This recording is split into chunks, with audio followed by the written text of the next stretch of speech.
Hey everyone, what's up? Today I get to talk to Peter Winick. Peter is one of the smartest thought leader guys that I know. He works with a ton of smart people. Some of my friends like Steve Shapiro and other folks. He's got over 20 years experience working with folks like that. He has also been worked with folks like IBM, Kraft, Microsoft, Avon, Hyatt, and built and managed several consulting professional development organizations. What I really like about Peter is that he reads as much or more than I do, which is freaking amazing because I love books. Peter and I met, 8-9 years ago when Steve Shapiro put out Personality Poker.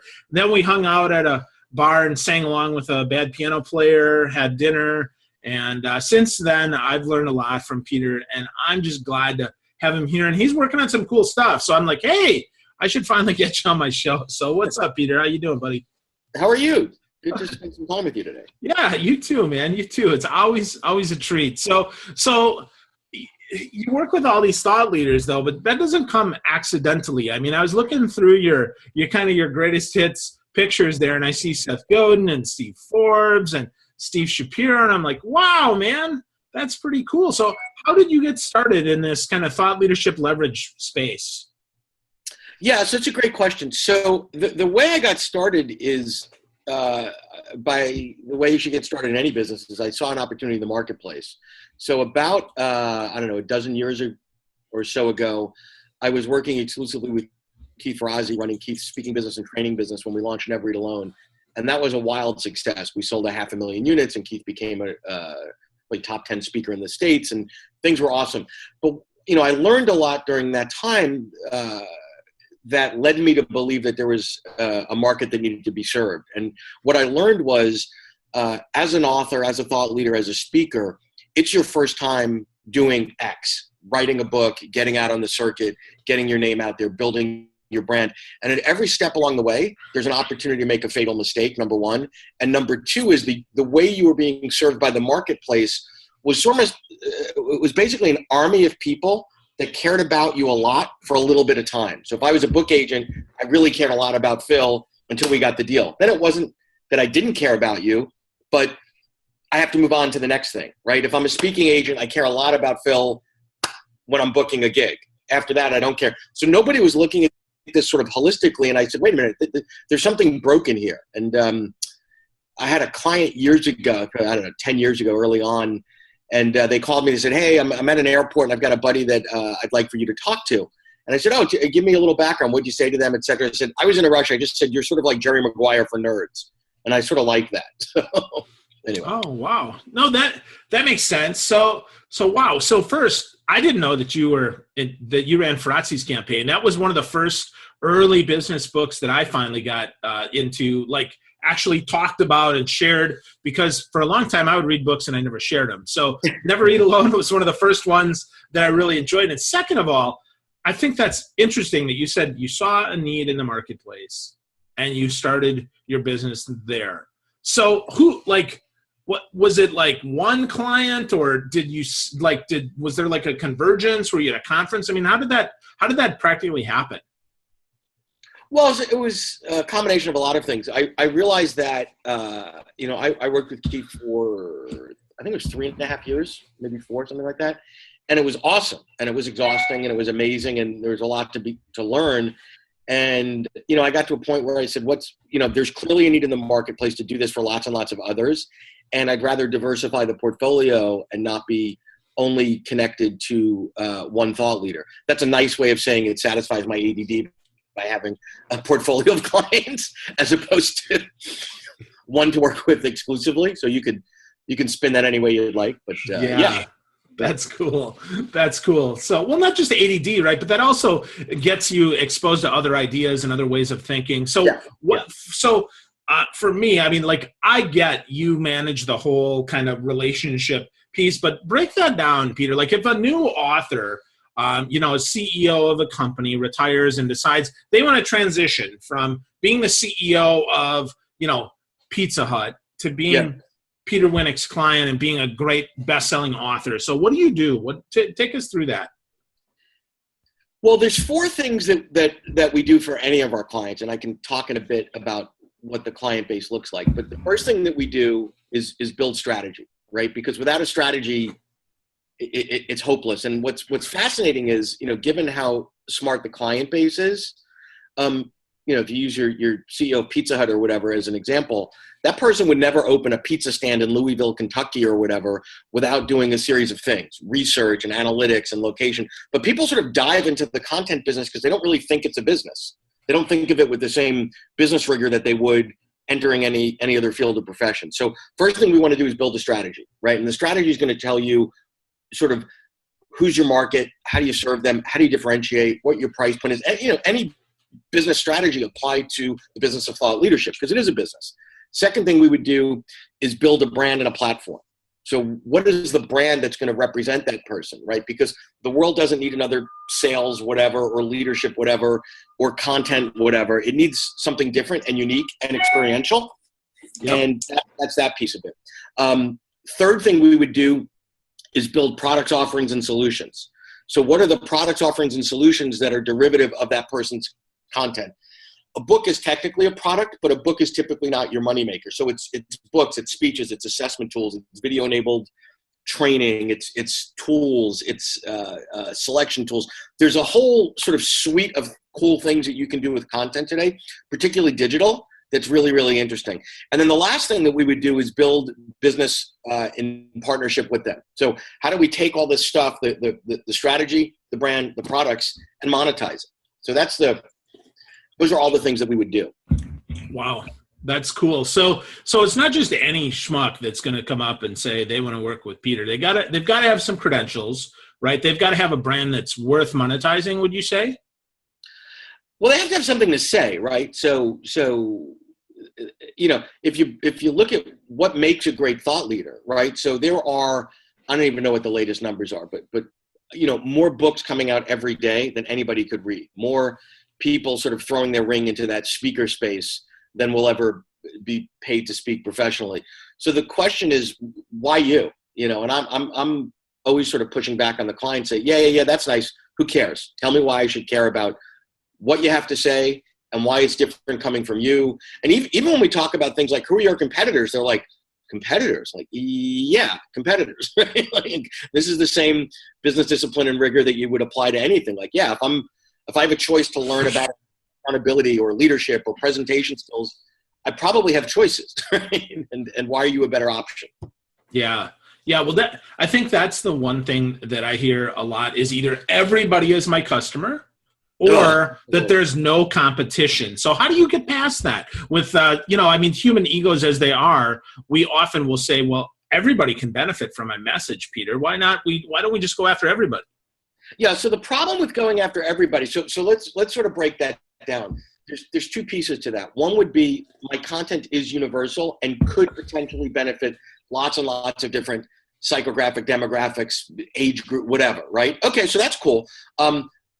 The flip side of that is unless you've got unlimited resources and marketing dollars and time and energy, et cetera, I can't market to everybody. So I would rather take this universal content. So I'll give you an example with Farazi. So there was, the Never Eat Alone was about building business relationships. And how do you do that for a personal benefit and a professional benefit? First thing we did with Keith is move him away from the networking space, because way back in the day, he was known as America's greatest networker. And I looked at that and said, that doesn't sort of really represent what that brand is and what's different about it. And then the second piece we said is, where do we go? Because relationships, that is a universal piece. We targeted the sales side of a Fortune 1000 organization to be agnostic to whatever selling processes or methodologies they were using to go after that. Why did we do that? Not because we're particularly bright, but you rob banks because that's where the money is. Sales spends a lot of money. Sales cares more about relationships than IT folks from a willingness to fund an initiative to develop those skills in that population. That's very smart. So the positioning is one, because we want to narrow band our message, and secondly, because we want to, as you said, rob a bank where the money is. So go after a group that we know has a propensity to spend for personal development, for sales training, for things like that. Okay, exactly. So that makes sense. That makes a lot of sense. And then the other thing I would say is one of the many amazing things from a marketing sales perspective of living in sort of the internet age or the information age is we live in the age of the long tail. So I can now find, people in any industry, right? Newly minted people managers in SaaS. Like, okay, 10 years ago, that would have been a mother to find. I can go online and find exactly where those people are, LinkedIn, Twitter, conferences they're going to, the events they're going to, and really hit it from a long tail perspective and bang the drum loudly there versus the days of, having 3 choices on television and your book strategy was praying you'd get on the Today Show or Oprah. It doesn't work anymore. And you're better off going after multiple niches that you can tweak your content just a bit to make them feel as if that was designed only for them. So the Oprah effect, that's gone. So now I can't just get on Ellen and my book's going to sell 1 million copies, Peter? No. Well, it may. Ellen doesn't have business books on, unless it's The Art of Boogie. But even if you look at like the Today Show, I don't know if you remember, but it wasn't that many years ago, maybe 10, where at least 3 times a week they'd have an author on. And some would be general interest, et cetera, but at least 1 or 2 of those would be business. I would be hard-pressed to remember the last time they had a business book author or any author on. Yeah, maybe Gretchen Rubin. That's about it. That's about it. And she's squishy, right? She's in between some business, but mostly self-help. I would say she's more on the consumer side of the house. I don't think there's a big business application there. Maybe a little marginal, but yeah. Yeah. Interesting. So multiple little niches. So you talked about the ability to target. So talk us through that a little bit more, because I think that's really interesting and really important for folks to understand that the goal is not to broadcast as wide of a net as you can, but to pick a group and talk right to them. Yeah, and it doesn't have to be one group. You can pick, I wouldn't do more than 2 or 3 as a starting point. But the whole trick is you've got your content. I look at content as ingredients. So if we were to go into your kitchen or my kitchen and sort of empty out what we have, what do we have? You've got milk, sugar, butter, eggs, whatever. And say, oh, cool, we can make a cake today. We can make cupcakes today. We can make cookies today. What should we make? And that's the way I look at content is that you could modify with the same raw ingredients, the same models, processes, methodologies to make it really, really relevant. You probably remember this, but I don't know, 6, 8, 10 years ago, all of a sudden there were these mini cupcake stores everywhere making a boatload of money. And all they did was take a cupcake that was, the size of your head and put it to the size of your thumb.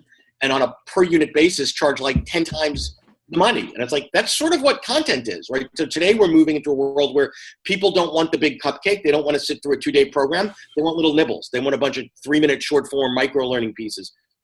So then ask yourself, can I take my book, my content, my stuff, and push it out to a bunch of little snack-sized nibbles? Because that's how people want to consume content today. Yeah, I'd really like that. I think that's so important that we just basically repackage the good stuff that we already have and re-put that together. So we got books. You talked about short form video, right? 3-minute video. So what about these longer courses, Peter? I mean, are they even still selling? Or are we selling a series of 30-minute courses? What are you seeing for your folks? Well, so there's some macro trends that you need to really be aware of. So the days of taking a population and organization and sitting them through 3 weeks of training or 2 days of consecutive training are not over, full stop, but the trend is that is declining big time. So I would not want to be entering a marketplace that's declining, right? So you may need to have some longer term workshops for a specific subset of a population that you're trying to get, but it's not going to be where the money comes from. You have to understand how is your target market consuming content, and are you aligned with that methodology? And for better or worse, we live in a world today where you're having coffee or cocktails with somebody, and they'll tell you they watched a TED Talk yesterday, the whole thing, all 18 minutes, as if they read War and Peace, right? But that's so if you can't beat them, join them. If we're living in a world where people want things in short bursts, sort of the Netflixification of content, then give it to them that way. Yeah, definitely give them what they want. So that's so important. So instead of trying to swim upstream, we need to give them what they want. So what's the macro trend on business books, Peter? Is it longer books, shorter books? I mean, I would guess, just from what you've said, I would guess it's shorter, but how short?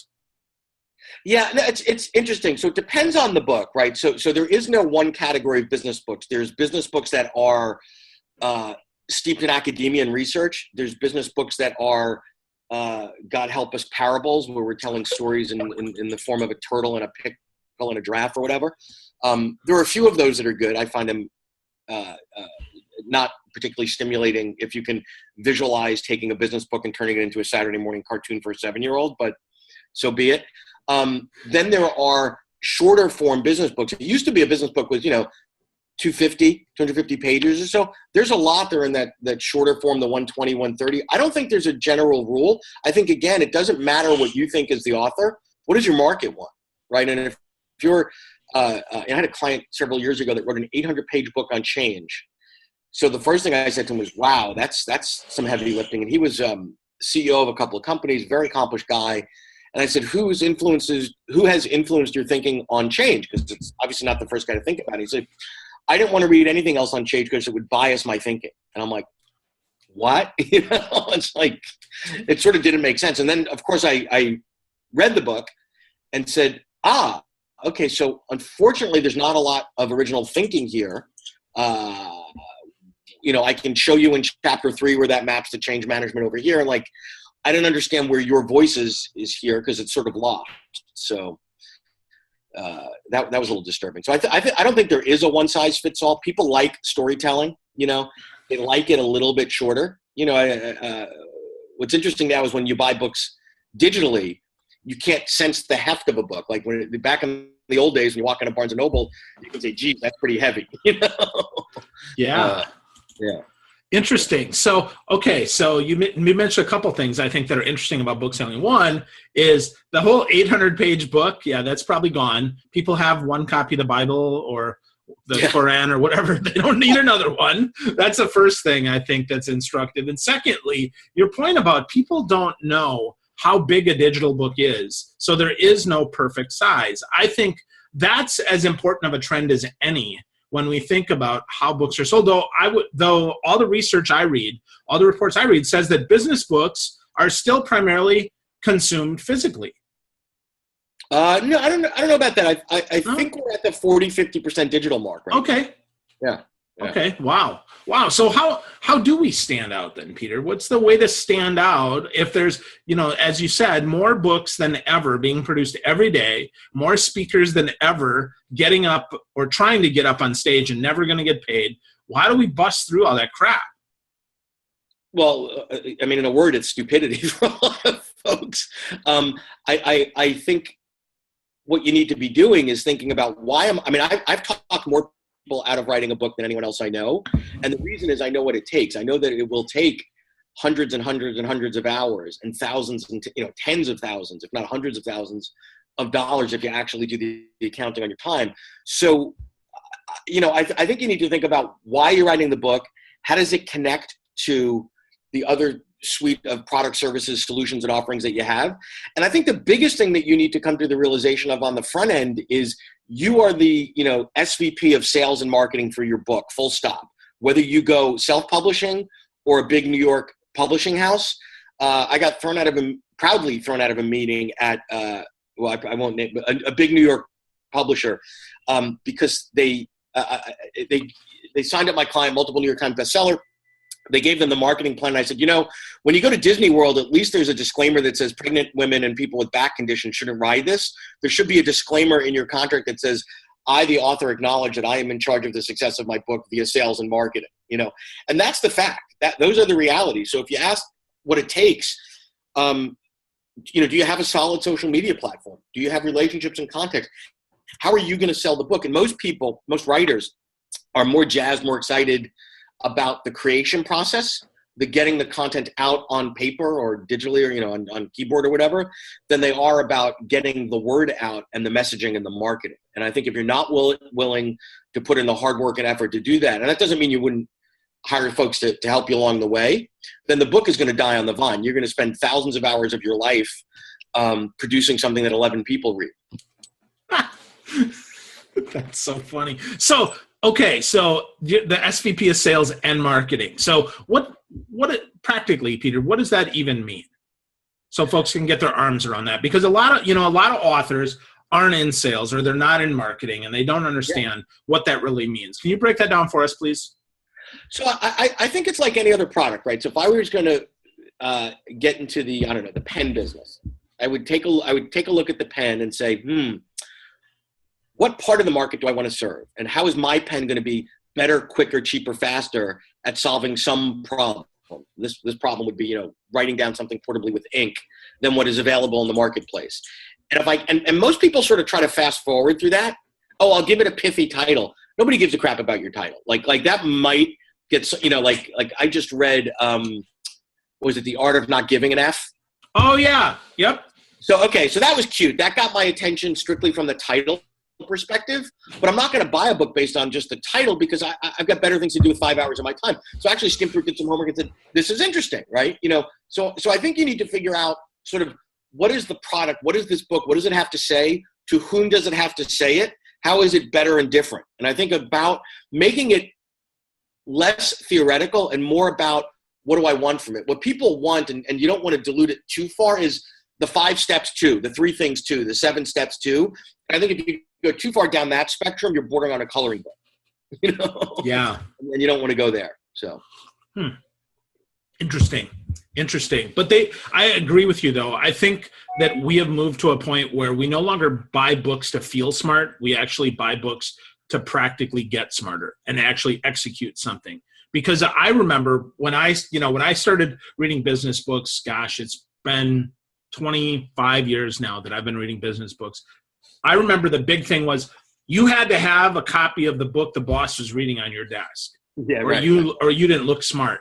And now, and actually an organization that I belong to, the CEO gave everybody a copy of one of the seminal business books. And I remember 4 years after that happened, one of the C-level executives came by my desk and said, hey, you got a good book to read? And I handed her that book. And a year later, she comes back and hands me the book back and says, oh, by the way, I got this book 5 years ago. So thanks. Yeah, I have a copy.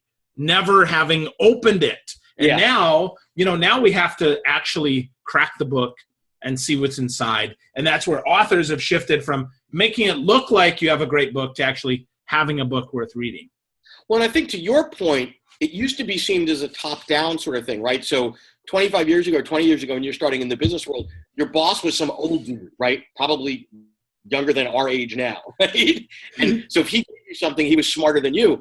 We live in a multi-generational workplace now. So there's nothing wrong with, if you're a 27-year-old marketing ace digitally working for someone old like me, where you've come across a book or a TED Talk or something and say, hey, boss, this might be of interest to you. I read this, and this really talks about the principles of social media, whatever, right? And it is a two-way street. It's more of a dialogue.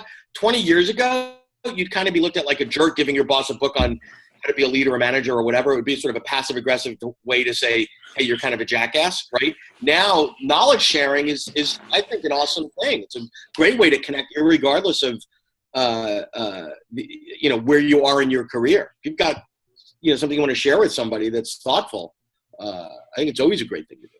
Yeah, well, and this shows you're paying attention, which is, the boss might say, well, you know what, we're really struggling with giving feedback effectively.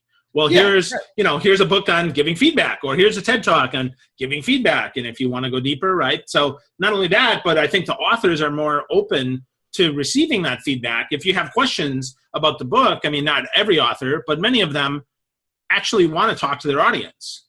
They want to get that feedback, right? I think that's right. And I think, some of the attributes of great thought leaders are that we're living in an age of a dialogue, not a monologue. So, books 25 years ago were a monologue. I'm the brightest in the room on X. Here's my tome on whatever. Read it, study it, every word, and you too shall be great. Now it's more like, hey, here's what I'm thinking about persuasion. I've studied, I've researched it, but what are you doing? Tell me what you're doing in the field. And great thought leaders, are thirsty for that. They want that. They want to understand. They get great intrinsic satisfaction of understanding, how did you, Phil, use my thoughts and ideas in your world, and we've never met? Yeah, definitely. I think that is what makes people more apt to be a thought leader is that they are more open to that. They're more like, I don't know everything. Maybe there's another book similar to mine that I can use as a compliment or whatever, because again, with a shorter book, you're not trying to be the be all and end all about any topic. You're trying to give your slant, some opinions, and some paint by numbers, a little bit anyway, on how to do that. So, interesting. So, all right, Peter. So we talked about how folks could get started with this, right? Starts with understanding audience and available market and all of that stuff, what their special message is.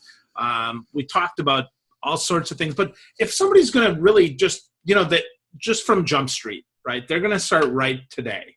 And they're going to say, okay, in a year, I want to have some sort of platform. I know the best answer is to hire you. But what else can you give them? If they want to kind of dip their toe in a little bit slow, what would you say? How should they get started? I think you get started by starting, right? So people make up excuses that say, I'm going to write a book. Well, that's a monumental task, right? So I wouldn't wake up today as a non-runner, right, and say, this morning is the Boston Marathon. I think I'm going to do that. That sounds pretty cool. 26.2 miles, and yeah, I'm 30 pounds overweight, but I don't know, I'll wing it. It's sort of cool. It sounds like fun. If you fancy yourself a writer, write. Start with a blog. Start with an interview. Start with shaping the content and the ideas. And one of the cool things about the world we live in today is, by the time if you've written a book that's hundreds and hundreds and hundreds of hours in isolation, there's a good chance you can get it wrong. If you've got 3 or 4 ideas and say, I think my book's going to be somewhere here. Let me go interview 5 people, or let me just write 10 blog posts. And the data that we get today, throw something up on LinkedIn and the world will tell you that sucks or that's interesting. And it has nothing to do with what you think. You have to separate, I think this is really fascinating, versus the reality of the stuff that you think is sort of a throwaway nothing might be what resonates with folks. Throw it out there, test it, understand it, modify it, play with it again. And I think continue to do that. It's working out the different muscles in your thought leadership. Cool. So test it out, get something out there. I like the idea of a LinkedIn blog because that is where the audience is. If you're a business person, that's where your audience is. They're expecting content there. They're looking for it. That's a great suggestion. So the last question here, Peter, what are you reading these days? What's stimulating your brain to think differently? Because you're always reading something new and something exciting. So what's going on in your world from a reading perspective? It's funny that you should ask. So, I'm typically in the midst of, 2 or 3 books from clients. It's rare that I read any non-business books because I'm whatever, but I'm actually almost finished reading Cork Dork, which is this journalist went undercover in the world of sommeliers. Oh yeah, right. And I think I'm going to Napa next week. So you caught me at an off moment, but I did just finish reading. Prior to that, the Art of Not Giving an F, which a lot of people say I probably didn't need to read that. Yeah, I would say that was that autobiographical at all, Peter, or what? No, I kind of liked his take on it. Because the take was we give too much of an F to things that don't really matter, that only we care about, and the more you can let go of the things that stress you out and like in the grand scheme of things don't really matter. I've been to, unfortunately, lots and lots of funerals, and I've yet to be at one and somebody say, and there was that PowerPoint in 2012 that he stayed up for 3 days in a row. And wow, that really represented him, right? Like, have you ever heard that? No, I missed that too. Never in an elegy do I hear, you know what? And he worked an extra 15 minutes every day. And that just made all the difference. Right. Exactly. Yeah. That's funny. That's good stuff. Well, so what's the new stuff that you're working on, and how do people get a hold of you, Peter? Working on a lot of new stuff. Let's see, what are we working on? I did a huge book launch, actually a business launch with a bus tour for a great client in Carmel, Indiana, called Culture Good. Doing a lot of work in the innovation and creativity space now with Dr. John Kao out on the West Coast. What else are we working on? A few other things that are in the hopper that are interesting. There's no shortage. Some of the things I don't want to sort of put out there yet because it'll be dated pretty soon. But yeah, there's just a lot of there's never as flooded as the world is with content. It's like anything else. There is never a shortage of great stuff. Yeah. There's an abundance of mediocrity and crap, but at that sort of wow factor, never enough. So there you go. That's cool. Well, if folks want to get a hold of you, I know the website is thoughtleadershipleverage.com. So where if they wanted to ask you some questions or, see if they're a good fit for you, which social network or how would they get best in touch with you, Pete? Yeah, so they can just email me, peter@thoughtleadershipleverage.com. That's probably the best way to do it. We've got LinkedIn and Twitter and all that kind of stuff too. But the easiest thing is, old school email. It winds up on my phone or my laptop or wherever, and iPad, and I'll actually respond. Sort of retro. It's kind of cool. Yeah, that is cool. Well, and that's one of the things that I like best about you is I do, you respond to your own stuff. You get back to me and you're very helpful that way and always sharing good stuff. I enjoy your blog a lot. So folks, if you're listening, yeah, for sure. I mean, people, you definitely should check out thoughtleadershipleverage.com, read Peter's blog, and his team they're very smart. They have a lot of great ideas. One day I hope to grow up and be smart enough to work with you, Peter. One day you will. Yeah, that's the goal. So cool, man. Well, thanks for being here, Peter. This was really, really helpful. Thank you. My pleasure. Thanks, Phil. Yeah.